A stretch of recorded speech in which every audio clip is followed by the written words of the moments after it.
Assalamualaikum warahmatullahi wabarakatuh. Alhamdulillah wahdah. Salatu wassalamu ala rasulillah. Allahumma salli ala nabil hashimiyyi Muhammadin wa ala alihi wa sallim tasliman. Bapak ibu ikhwan akhwat yang berbahagia, terkadang ketika kita sedang zikir jahar yang lama, kita mengalami ledakan tangisan katarsis. Kita menangis terseduh-seduh, terisak-isak. Tangisan seperti tangisan seorang budak di hadapan majikannya. Atau tangisan seperti tangisan anak kecil di hadapan orang tuanya. Bapak Ibu, ada yang pernah mengalami tangisan katarsis ini? Insya Allah pernah ya Bapak Ibu. Insya Allah setiap kita yang belajar zikir, terlebih zikir jahar ya, insya Allah kita pernah mengalami ledakan tangisan katarsis ini. Hanya saja ada sebagian kita yang cepat mendapatkannya. Namun ada juga yang mengalami keterlambatan. Jadi sudah bertahun-tahun zikir, baru bisa mengalami ledakan tangisan katarsis dalam zikir jahar. Sebagian kita mungkin pernah mengalami ledakan tangisan katarsis itu di awal pembelajaran zikir ya. Namanya juga baru belajar ya, semangat masih tinggi. Seperti seorang yang baru belajar naik sepeda ya, walau jatuh, walau sakit, dia terus saja belajar naik sepeda. Dia terus semangat untuk belajar naik sepeda. Demikianlah sebagian kita pertama kali belajar zikir. Semangat masih tinggi.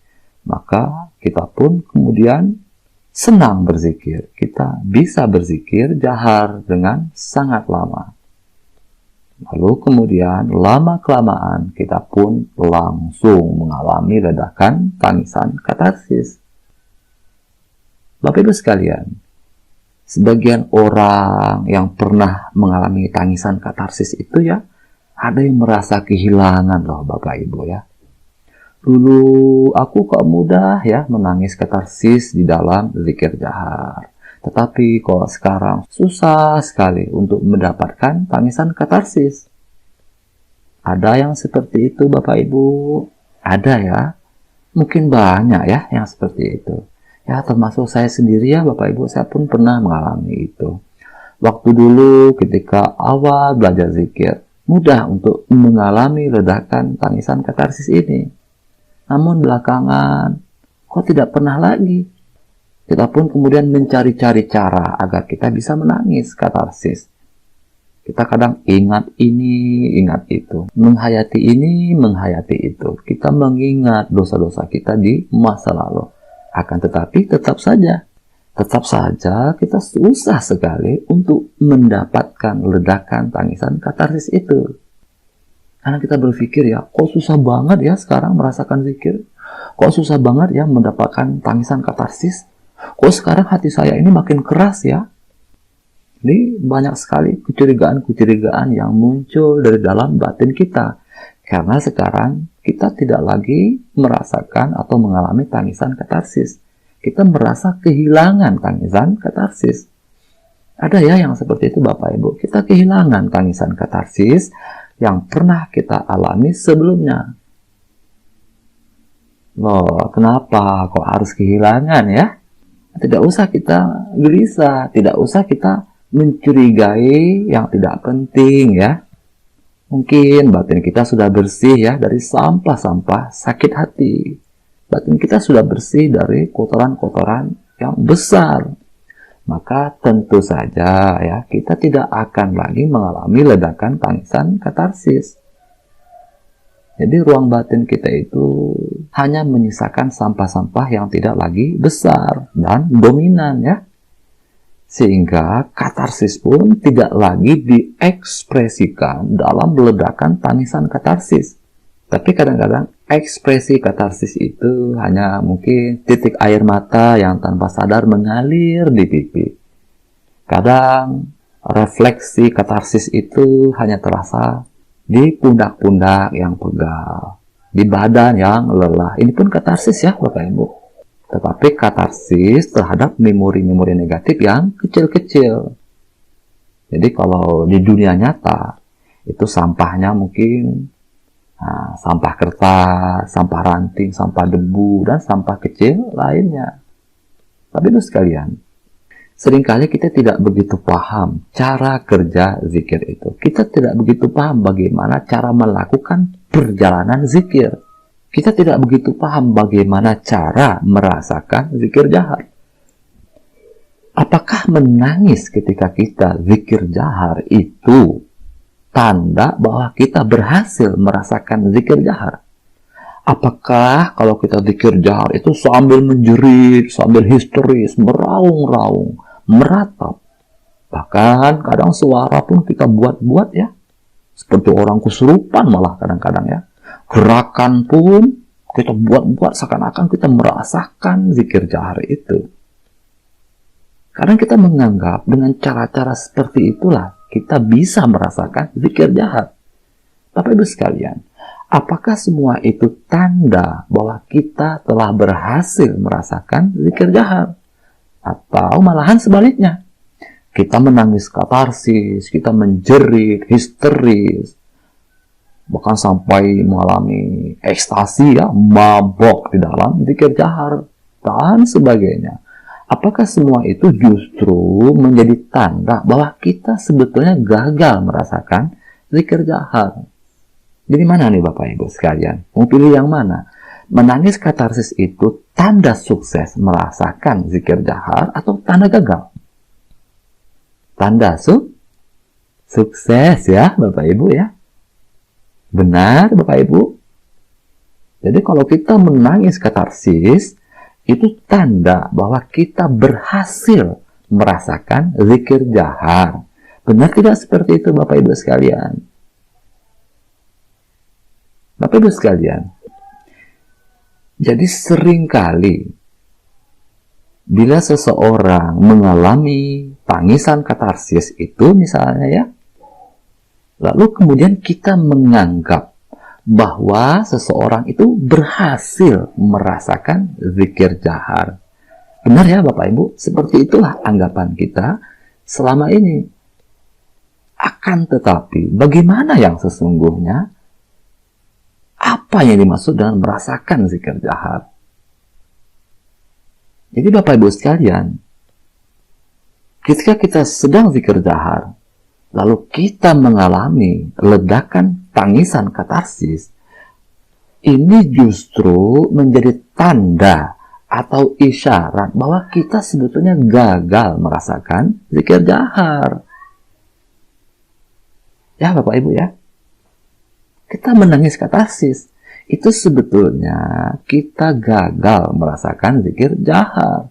Kita belum lagi merasakan zikir jahar sebetulnya.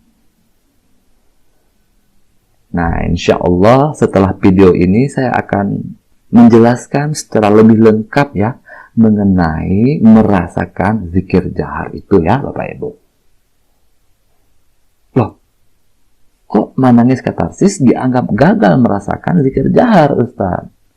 Bukankah kalau bisa menangis ketika zikir jahar itu merupakan pengalaman zikir yang sangat bagus? Ya, itu benar sekali ya Bapak Ibu. Menangis ketika kita sedang zikir jahar itu sangat bagus sekali ya. Inilah yang disebut dengan tangisan katarsis. Apa itu tangisan katarsis? Artinya ketika kita menangis saat zikir jahar, itu kita telah berhasil katarsis atau kita telah berhasil membuang sampah-sampah batin yang besar-besar yang mengendap di ruang batin kita. Kita telah berhasil melepaskan tekanan-tekanan yang selama ini menekan batin kita. Kita telah berhasil membebaskan beban-beban emosi yang selama ini mengganjal di hati kita. Jadi ledakan tangisan katarsis itu sangat bagus ya Bapak Ibu. Tangisan katarsis itu tanda kita berhasil membuang kotoran batin kita sendiri. Jadi ruang batin kita itu bisa kita ibaratkan seperti balon ya Bapak Ibu. Karena terlalu penuh dan sesak oleh udara yang masuk, maka terjadilah ledakan balon itu. Dor ya. Demikian juga ruang batin kita yang terlalu penuh oleh memori-memori negatif, terlalu sesak oleh memori-memori selain Allah. Ketika memori zikir itu dimasukkan ke dalam balon batin kita, maka memori zikir itu sangat cepat memenuhi ruang batin kita. Sehingga memori-memori negatif itu terhimpit, tertekan oleh memori zikir. Sehingga akhirnya tidak kuat lagi. Balon batin pun meledak.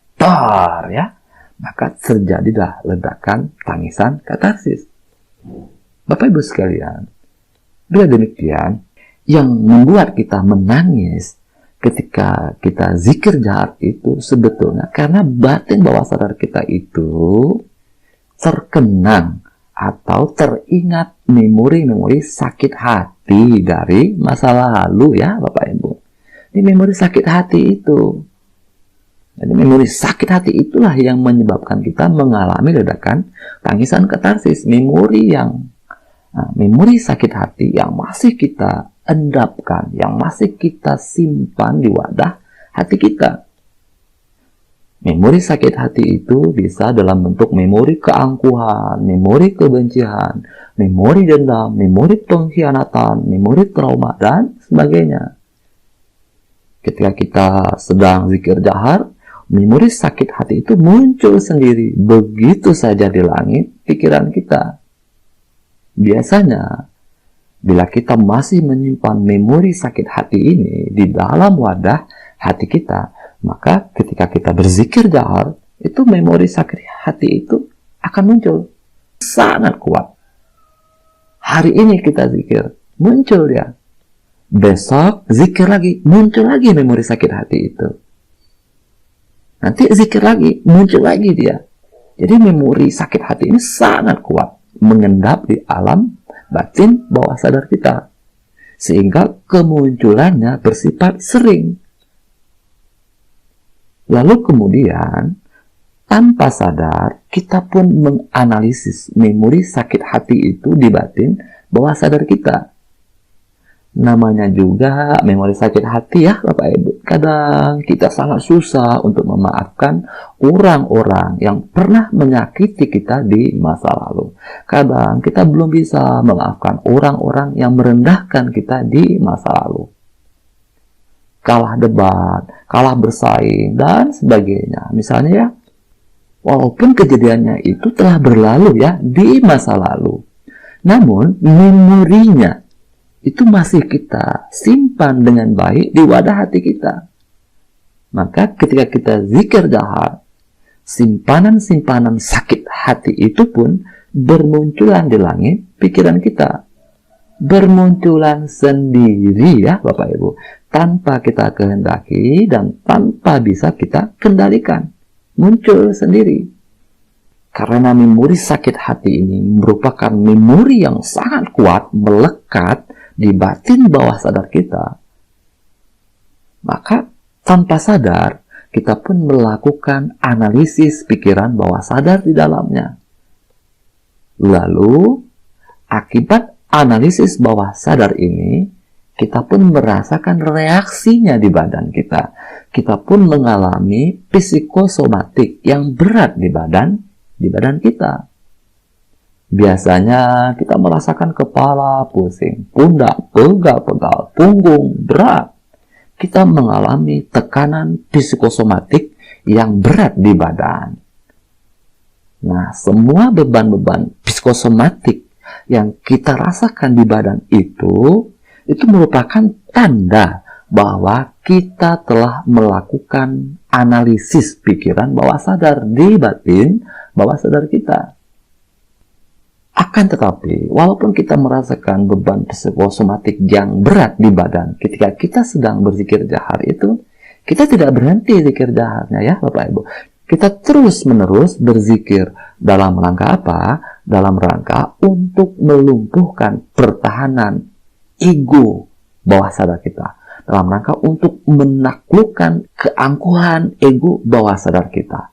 Dalam rangka untuk menghancurkan benteng pertahanan ego yang sangat kuat, agar batin kita itu mau untuk merilis, mau untuk melepaskan, agar batin bawah sadar kita itu mau membuang memori sakit hati itu dari ruang batin bawah sadar kita. Bila kita terus-menerus berzikir, maka berikutnya kita pun akan merasakan suatu keadaan batin yang baru. Batin yang lebih ikhlas, lebih pasrah, batin yang lebih berserah. Keadaan batin yang ikhlas ini merupakan tanda lumpuhnya pertahanan ego bawah sadar kita. Dengan diperolehnya perasaan baru ini, dari keangkuhan menjadi keikhlasan, menjadi lebih pasrah, maka tidak lama lagi setelah perasaan ini muncul, akan teralami yang disebut dengan ledakan tangisan katarsis. Bapak Ibu sekalian, bila demikian, kenapa kita menangis katarsis? Yaitu karena kita habis buang kotoran batin, ya Bapak Ibu. Kita baru saja membuang memori-memori sakit hati dari ruang hati kita. Kita katarsis. Itu artinya kita berhasil membuang atau merilis memori sakit hati itu dari ruang batin bawah sadar kita. Jadi begitu ya Bapak Ibu. Jadi awalnya kita belajar zikir ini, kita belum merasakan zikir jahar. Fokus kita pertama sekali adalah bersih-bersih, ya. Tugas kita pertama kali adalah membuang memori-memori negatif yang menjadi pengganjal perjalanan zikir kita. Jadi pertama sekali itu kita belum bisa merasakan zikir jahar. Kita baru belajar menyembuhkan lidah batin kita. Di mana setelah lidah batin ini sembuh, baru kemudian kita bisa merasakan zikir jahar. Ya, seperti kita merasakan manisnya gula, ya. Lidah sakit. Gula rasanya pahit loh Bapak Ibu. Kita tidak bisa merasakan manisnya gula. Maka sembuhkan dulu. Baru kita bisa merasakan manisnya gula. Demikian juga batin yang sakit. Tidak akan bisa merasakan zikir jahar. Hanya setelah batin kita itu sembuh dari penyakitnya, baru kita bisa merasakan zikir jahar. Bapak Ibu, ikhwan, akhwat yang berbahagia. Sebagian orang ada loh yang mengalami keterlambatan tangisan katarsis. Bahkan terkadang ironinya bangga loh Bapak Ibu dengan keterlambatan itu. Aduh, saya sekarang kalau zikir itu gampang sekali nangis. Bangga dia. Bangga dengan keterlambatannya itu. Nah, ini karena tidak paham, ya. Bapak Ibu sekalian, kenapa seseorang itu mengalami keterlambatan tangisan katarsis? Kenapa Bapak Ibu sekalian? Hal ini disebabkan oleh ego intelektual yang terus-menerus diaktifkan setiap kali zikir jahar itu diselenggarakan. Kali ini zikir, dia masih menganalisis memori yang muncul. Besok zikir lagi, masih mengaktifkan pikiran, masih menganalisis memori yang muncul. Jadi, setiap zikir, dia terus-menerus menganalisis memori yang muncul, menganalisis memori yang dia temukan di dalam pengalaman zikir jahar itu. Padahal kan di dalam hikmah Guru Agung Pangersa Abah Anom, kalau berzikir jangan berpikir.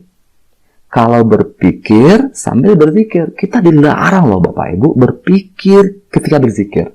Kita dilarang menilai, dilarang menganalisis, dilarang menanggapi, dilarang mengomentari fenomena atau pikiran apapun yang muncul ketika kita sedang berzikir jahar itu. Nah, ini malah sengaja mengaktifkan nalar intelektualnya di dalam zikir jahar. Maka walaupun sudah bertahun-tahun berzikir, tidak mengalami tangisan katarsis. Keterlambatan tangisan katarsis ini biasanya dialami oleh para intelek, ya Bapak Ibu, para ahli analisis. Jadi ego intelektualnya itu masih sangat kuat. ego intelektualnya itu sangat susah untuk ditaklukkan. Sehingga dia memerlukan waktu yang sangat lama, bahkan bertahun-tahun untuk menaklukkan ego bawah sadarnya. Jadi, dia perlu waktu yang lama untuk menaklukkan ego bawah sadarnya. Bertahun-tahun kemudian, lalu dirasakan olehnya lelah untuk berpikir, lelah untuk menilai, lelah untuk menganalisis. Lalu dia pun membiarkan batinnya mengalir bersama zikir. Dia pun membiarkan batinnya dikendalikan oleh zikir. Maka setelah itu zikir pun bisa bekerja pada batinnya secara digital. Maka kemudian dia pun mengalami ledakan tangisan katarsis. Jadi begitu ya Bapak Ibu sekalian. Ledakan tangisan katarsis itu karena kita habis buang kotoran batin, ya, kotoran batin yang besar-besar, yang dominan. Kotoran batin dalam bentuk memori-memori sakit hati, baik itu memori keangkuhan, kebencian, memori kedengkian, dendam, memori trauma, dan memori-memori sakit hati lainnya. Jadi sebetulnya tidak ada yang perlu kita banggakan ya dengan tangisan katarsis itu ya. Justru kalau kita tahu rahasia tangisan katarsis itu, wah, kita sesungguhnya akan malu ya Bapak Ibu sekalian. Kemudian, apabila kita tidak pernah mengalami tangisan katarsis, nah bagaimana ini? Ustaz, saya tidak pernah mengalami tangisan katarsis, Ustaz. Saya sudah bertahun-tahun bertarekat. Ya bagus ya. Itu pun kita harus bersyukur ya. Kenapa demikian? Karena mungkin batin kita ini tidak lagi dikotori oleh sampah-sampah batin yang dominan dan besar dan menjijikkan itu. Batin kita tidak lagi menyimpan memori dendam, memori kesombongan, trauma, memori sakit hati. Kita tidak menyimpan memori-memori yang besar di batin bawah sadar kita. Mungkin batin kita itu terisi hanya sampah-sampah kecil ya. Sampah-sampah kecil seperti sampah kertas, sampah debu. Maka sampah-sampah kecil ini tentu saja tidak akan sanggup mengantarkan kita untuk mengalami ledakan tangisan katarsis. Orang itu mengalami ledakan tangisan katarsis karena batinnya menyimpan memori negatif yang besar, memori sakit hati. Oke, bagi orang yang lapang batinnya dari memori-memori keangkuhan, kesombongan, dendam, trauma, memori sakit hati, dia tidak akan mengalami ledakan tangisan katarsis. Jadi kalau tidak pernah mengalami tangisan katarsis, bersyukur ya Bapak Ibu. Mungkin batinnya sudah lebih bersih ya Bapak Ibu. Kemudian juga tangisan katarsis ini pun proses awal ya, proses awal yang akan membuka jalan untuk merasakan zikir jahar. Jadi yang terpenting itu bukan tangisan katarsisnya, yang terpenting itu bagaimana kita bisa merasakan zikir jahar. Oh, saya susah merasakan zikir jahar, berarti ada ganjalan, ada memori negatif yang menghalangi jalan kita untuk merasakan zikir jahar. Maka sembuhkan dulu, bersihkan dulu memori-memori negatif itu. Jadi dengan tangisan katarsis sebetulnya kita belum merasakan zikir jahar. Dengan tangisan katarsis kita baru membersihkan jalan untuk merasakan zikir jahar itu. Ya seperti lidah kita ini ya Bapak Ibu, kita harus sembuh dulu dari penyakit di lidah kita itu, sehingga lidah kita itu pun bisa merasakan manisnya gula. Orang yang sakit demam tidak bisa merasakan manisnya gula, semua rasa terasa pahit oleh lidahnya. Tetapi ketika dia sembuh dari demamnya, dia pun baru bisa merasakan manisnya gula. Demikian juga batin kita ini. Ya bila kita ingin merasakan zikir jahar, ya kita harus sembuhkan batin kita ini dari segala penyakit. Kita harus rilis semua memori negatif yang masih tersimpan di wadah hati kita. Dengan semakin bersihnya batin, dengan semakin sehatnya batin kita, maka kita pun lebih mudah untuk merasakan zikir jahar. Bapak Ibu sekalian, insya Allah di video berikutnya kita akan coba ya untuk memahami apa itu yang dimaksud merasakan zikir jahar. Baik Bapak Ibu sekalian yang berbahagia, itu saja yang dapat kita pelajari pada kesempatan kali ini. Semoga ada hikmahnya untuk kita semuanya. Allahumma salli ala nabi hashimi Muhammadin wa ala alihi wa sallim tasliman. Allahumma salli wa sallim wa barik alaihi. Wassalamualaikum warahmatullahi wabarakatuh.